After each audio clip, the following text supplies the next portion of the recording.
The room okay? We're good? Hi, everyone, and thanks for coming. My name is Elise Hand. I'll be your moderator this afternoon. And we are going to begin with remarks from Premier Tim Houston, also Nova Scotia's Minister of Energy, followed by remarks from Stephen Lecce, Ontario's Minister of Energy and Mines. Then we'll give those of you in the room and online an opportunity to ask questions. So, Premier, whenever you're ready. Thank you. Good morning, everyone. Thanks for being here. It's a pleasure to be here today alongside Ontario's Minister of Energy and Mines and the broader team as we mark an important step forward in Canada's clean energy future. First off, congratulations. There was a huge announcement in Ontario this morning with Premier Ford and the Prime Minister. But Mr. Lecce is here with us. But that's a big announcement, almost $3 billion deal to move clean energy forward in this country. It's a massive announcement today. So congratulations to Ontario and Canada on that. And building on that, we're here today to announce that Nova Scotia and Ontario are entering into a memorandum of understanding to collaborate on the advancement of small modular reactor technology. An innovative, clean form of energy that holds great promise for our country. Small modular reactors represent the next generation of nuclear technology. They offer enhanced safety, economic efficiency, and environmental benefits. And Ontario has been leading the way in this space for sure with the Darlington new nuclear project. You guys are leading the way. There's lots of research happening around the world in various places, but what's happening in Ontario is actually at the forefront. So we're happy to work with Ontario and Nova Scotia here. For sure, we have to explore the full range of clean energy options. We just have to look at everything. And this is a partnership that allows us to learn from Ontario's experience and learn from Ontario's expertise in this space. So the MOU will outline several key areas of collaboration. First, we will share knowledge and expertise from technological readiness and regulatory frameworks to supply chains, financing, and nuclear waste management. We'll work together to engage with the federal government, advocating for meaningful support and streamlined regulatory approvals. We will inform and educate the public about the economic and environmental benefits of nuclear energy and SMRs in general. And we will engage with other provinces and territories to build a pan-Canadian approach to clean energy innovation. But this is about a lot more than just nuclear technology. It's about building a resilient, reliable, and sustainable energy future for Nova Scotia and for all Canadians. So we're excited about this announcement today. We thank Minister Lecce and his team, and now I'll turn it over to Mr. Lecce for a few comments. But thank you. Thank you. Thank you, Premier. It's an honor to be here in Halifax. Premier, I'm very grateful for your leadership in the province and in the country. Now more than ever, when we're facing a common threat, having a leader at the national table fighting for one unified economy has made the difference. So thank you, sir, for what you do. I would just say, Premier, my mom, many moons ago, immigrated through Halifax at Pier 21. My family's immigrant story starts here. And I visited Pier 21, and I got to tell you, it feels like a bit like home. Just my mom remembers the cold winter April morning when she arrived at Halifax Harbour. But it's really nice to be here. I know so many Canadians have that similar story. We're here. You're growing on me. Okay, well, I'm not trying to do any of that, just to make the case that there's a connection east and west, as Canadians. And today we're here to do something bridging the divide of our country, bringing us together around a clean energy future. Our province is leading the first small modular reactor in the G7.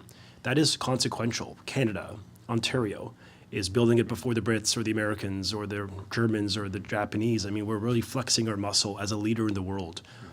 Proven tech through OPG, Ontario Power Generation, that builds nuclear on time and on budget, which is our differentiating advantage over everyone else.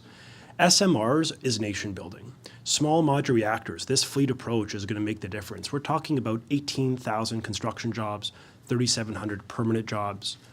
So far, just with the fleet of 4, $500 million investment in the supply chain of Canada.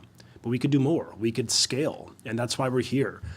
To further build that momentum. As Premier Houston mentioned, the Prime Minister and Premier of Ontario are literally just hours ago at Darlington using the backdrop of the construction of this project to announce billion-dollar investments to move it forward. And in Nova Scotia, because of the leadership of Premier Houston, Premier Ford, we're here today to also move this project forward through this partnership, this MOU, that's going to really help advance the cause of clean power, nuclear power for the country. We want to be more self-reliant. We want to be strong as a country. And I think if we work together, East and West, I know Premier Ford feels very strongly about this, we can take on the world. We are an energy superpower. I mean, your ambition on offshore wind is massive. This is true nation building in action. And likewise of the SMRs, it's clean power, it's affordable, it's reliable. And that's why we're here. So it's an honor to be here to sign this MOU on behalf of Premier Ford, the province of Ontario, and just to affirm to the people of Nova Scotia, we are a friend, we are a partner, we are committed to the clean energy future and a strong economy to take on President Trump. And that's what this project, I believe, will do. So thank you so much, Premier. Thank you. Thank you, Minister Lecce, and thank you, Premier. We'll open up the room for questions. Premier, does this agreement open the door to Nova Scotia investing money in Ontario's SMR ambition? For sure. I mean, this is a new experience. We know we have so much work to do in the energy space. We have so much potential in this province in energy with our Wind West project, with our offshore oil and gas, with our onshore gas, with geothermal. We have lots of potential, but as a country, we have so much even more potential than just that. So I think being open to what is possible is really important. And the SMR technology, it's a great opportunity for the country, and it's a great opportunity for Ontario, and I think it can be a great opportunity for Nova Scotia as well. So we're going to share the expertise, we're going to learn from them and see what's possible, but we're open to options for sure. Like contributing to building the SMRs at Darlington and then having some of the electricity come our way? That's not been, it's not been an ask, it's not been an offer, but it's, these are things we'll talk about. We're going to be producing energy and exporting it to other parts of Canada. They're going to be producing energy and exporting it and moving it around and making sure our grids are properly balanced. And these are things we need to be open to. This is not a financial transaction today at this stage. How far down the road do you think nuclear in Nova Scotia is? Well, Minister Lecce can speak to kind of the timeline on the process that they're undergoing right now, but it's not a near-term thing for sure. But the timeline on the construction of the SMRs, I think, might be of interest to the group here. Yeah, so the government signed an MOU in 2019. And we started construction very officially last year. The first SMR will be completed, connected to the grid by year 2029, and the full fleet of 4 by 2034-35. So these things don't happen overnight. This is the first of its kind technology in the world. So we have the first mover's advantage. We're doing it, we're taking on that risk with the recognition of huge economic opportunity too. And by doing it first, there's lessons learned for the second and third and fourth. And I think that's what I'm hearing from Premier Houston is really embracing those lessons to de-risk, reduce costs, and maximize the benefit for the province and for Canadians. And so that's why this project, I think, makes sense, at least for the exploratory purpose of today. Minister, Why does do it you make think we sense? need nuclear when Nova Scotia Power has an outlook and an integrated resource plan for at least the next decade that includes, mostly wind and solar as new additions and does not consider nuclear at all? It's clean, consistent energy. We should. I don't think we're at a point in our province and certainly in our country where we just say no. We're not interested. We're interested. We're interested in a lot of things, and we're interested in nuclear. We also have a lot of uranium in this province. I know that's something that people don't want to talk about, but we have a lot of uranium in this province, and it'll be in demand as the world increasingly turns to nuclear because it's clean and so reliable. These are discussions. We're listening carefully. We're interested. How does our our uranium resource factor into this MOU? It doesn't. It doesn't at this time. But the fact is that's a resource that isn't demand in the world. We don't have any active projects for uranium. I don't want to set off any hysteria today, or any kind of crazy headlines or anything. But it's a resource we have. It's not one that there's no active projects. There's no applications for active projects. There's not. But it's still a resource that's here. And in the fullness of time, as nuclear power becomes more in demand, which it is around the world, maybe that's a resource that'll be in demand as well. Minister, you're okay, I guess, with Ontario spending the money and Nova Scotia reaping the benefits? That's what it sort of is being described as here today. No, I think maybe a more accurate description is the province of Ontario is embracing and investing in first-of-its-kind technology to deliver continuous power for 65 years and add, according to the Conference Board of Canada, $39 billion to the GDP of the province. This is a win economically. It's energy security, it's economic policy, it's industrial policy. So this is about value add for Ontario ratepayers and taxpayers. However, we're Canadians and we're on Team Canada. And Premier Houston, Premier Ford have a strong alliance when it comes to building out that clean energy vision. So by going first, it allows us to share the best practices, the lessons learned with our colleagues east and west, our provincial partners and territorial partners. Remember, Alberta has signed this MOU, Saskatchewan, New Brunswick. This is building momentum towards more provinces and territories signing on, because I think there's a realization we need power. Every jurisdiction is scrambling for reliable power, baseload power, and that's what nuclear provides. It's continuous, it's reliable, and yes, it's clean, and it's using Canadian uranium from Saskatchewan currently. So it's we want to really lean into that. 80,000 workers in Ontario benefit from the nuclear supply chain. What do you see Nova Scotia bringing to the table here? Well, obviously, their willingness to explore this adoption and deployment builds momentum for a project that just hours ago received $3 billion of federal provincial funding. I think it's a reminder that the SMRs is a serious energy resource for the world, and we're going to be the first to build it, and we're embracing that advantage.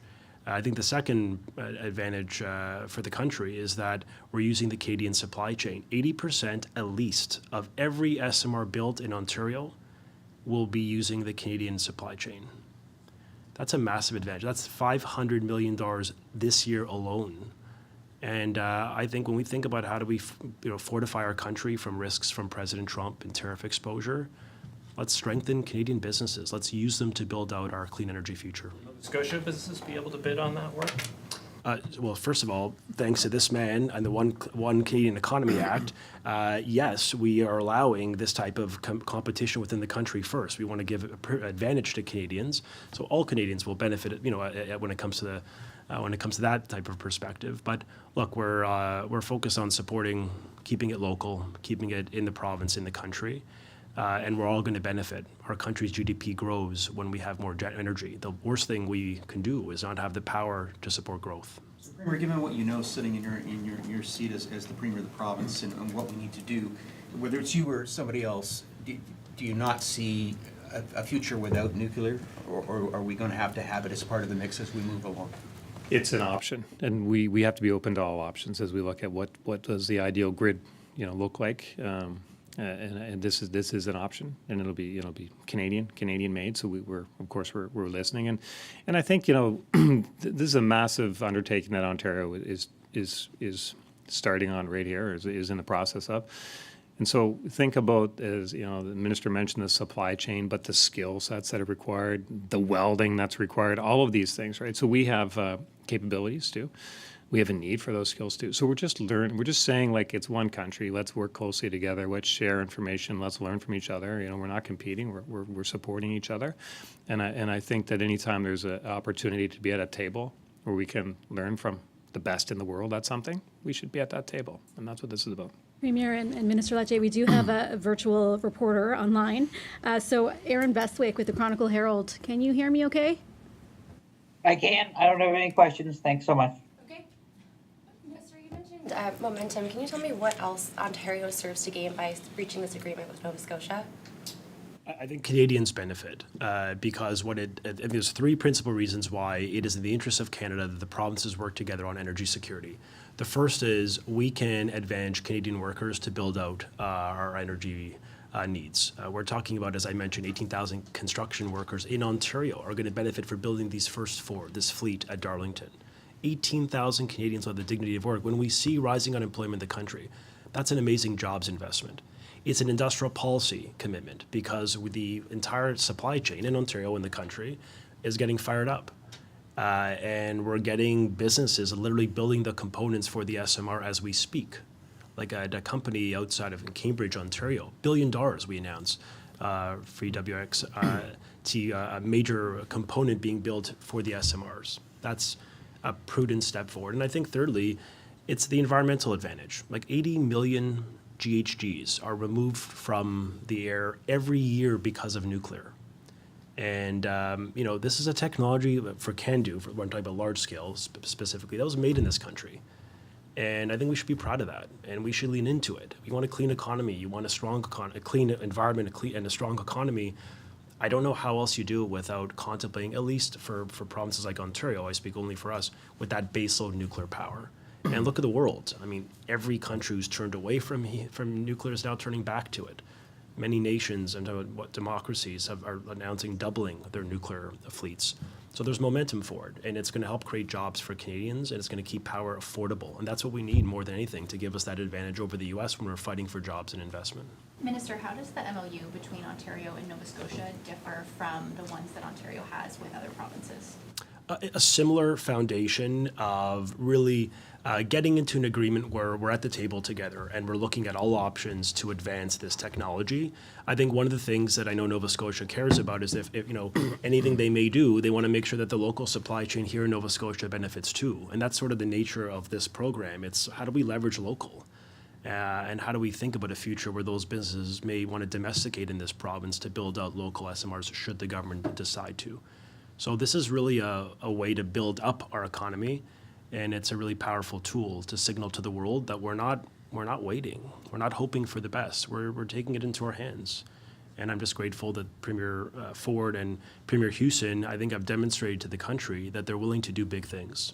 It could be 5Gs of power offshore, or it could be 1,200 megawatts of power up between these 4 SMRs, like power for 1.2 million homes. No matter where you look, we're going big, and we're doing it for the benefit of our economy.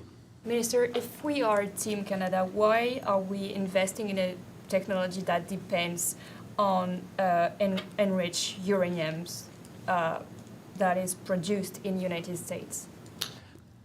So first off, when it comes to security of supply, we have a deal with Cameco, a Canadian corporation, as you know, that does some refinery work in the U.S. Enrichment is not something that Canada can do at home. There are certain international treaties we are a member of, but we're buying it from a Canadian company, a subsidiary that's in the U.S. Our backup is British, our backup is French. We have security of supply of that product. That's, I think, a commitment we're making, that we can access the supply of the fuels and we could build it out using Canadian workers and materials. Okay, and Minister, how many SMR would we need in Nova Scotia?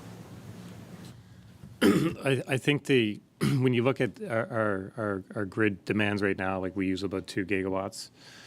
The SMRs that are at this stage under construction and will be, those are 300 megawatts. So, I mean, if we were to add some of that to our grid, maybe it's 1.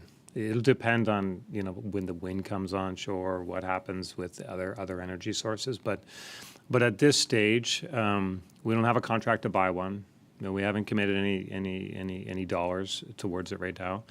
But we need to be part of the process so we understand what is possible, and that's what's happening. Premier, you appointed yourself Energy Minister just 2 days ago. Why was that needed?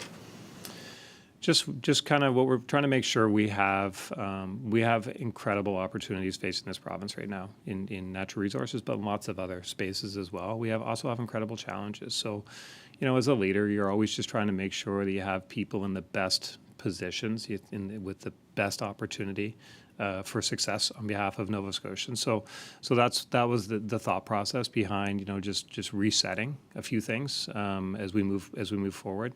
The energy file itself is very significant to our province right now. Very significant, very important. And I just thought it was important that as Premier, that I be directly tied to that file. It sends a message to Nova Scotians, but also to industry as well, of the importance that I hold it as the Premier. So it was just time to reset.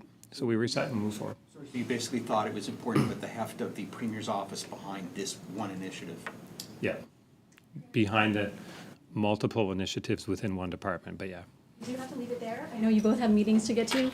Thank you, Minister Lecce. Thank you, Premier. And we'll ask you just to head to the left there to sign the memorandum of understanding.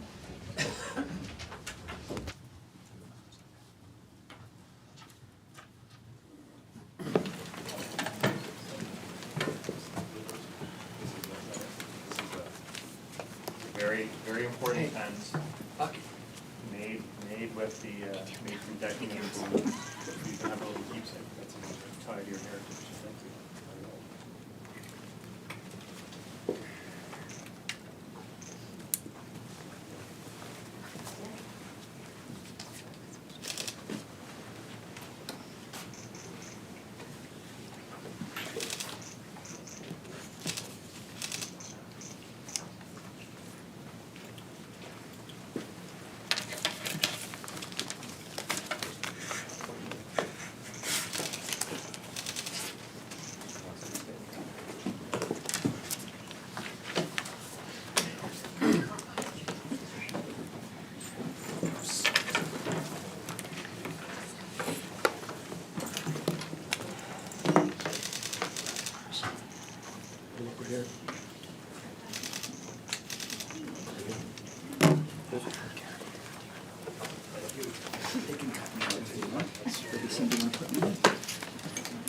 Thanks, everyone.